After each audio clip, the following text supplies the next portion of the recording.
Apple-designed chips powering Macs, iPhones, and iPads contain two newly discovered vulnerabilities that leak credit card information, locations, and other sensitive data from the Chrome and Safari browsers as they visit sites such as iCloud Calendar, Google Maps, and Proton Mail. The vulnerabilities affecting the CPUs in later generations of Apple A and M series chipsets open them to side channel attacks. Both side channels are the result of the chip's use of speculative execution, a performance optimization that improves speed by predicting the control flow the CPUs should take and following that path rather than the instruction order in the program. Something very familiar about all this. If any of this sounds familiar, it's because this has happened to Apple's chips before. A similar CPU vulnerability was discovered in 2022, dubbed Augury.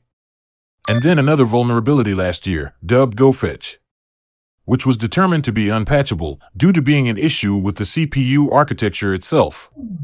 Now we have yet another set of vulnerabilities stemming from the same issue of data prefetching. Despite my dislike of Apple itself, I'm not entirely blaming them for these defects. In fairness, no technology is perfect. However, what does concern me is Apple's dismissive attitude for these vulnerabilities. In an email, an Apple representative declined to say if any such plans exist. Quote, "We want to thank the researchers for their collaboration as this proof of concept advances our understanding of these types of attacks. Based on our analysis, we do not believe this issue poses an immediate risk to our users." So I'm double checking the article here. It says all Mac laptops from 2022 to present are affected, all desktops from 2023 to present, all iPad Pro, Air, and Mini from September 2021 to present, and all iPhones from September 2021 to present are impacted. What's troubling is Apple has demonstrated the same dismissive attitude for the previous vulnerabilities. Ever since the Spectre and Meltdown incident, you would think Apple would take their own CPU vulnerabilities very seriously.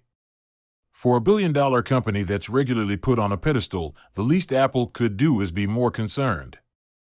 What's equally concerning is the lack of criticism from both Nate and Henry, especially since they've covered each of these vulnerabilities on Surveillance Report.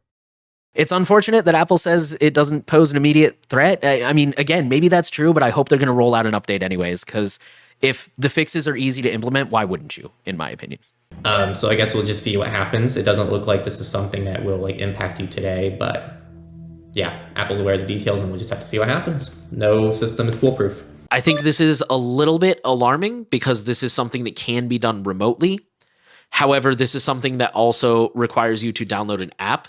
So I think if you are sticking to reputable apps, both open source and otherwise, I think that will drastically reduce your odds of being compromised by this.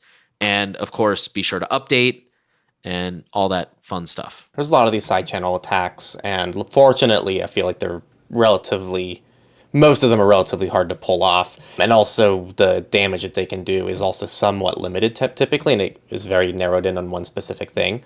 And I feel like there are bigger fish to fry for most people. It's also aggravating that these cybersecurity frauds will dismiss any threat because it may only affect targeted individuals. You may not be a target today, but maybe that changes down the road. Just because you may not be Edward Snowden doesn't mean you should ignore threats that could affect anyone.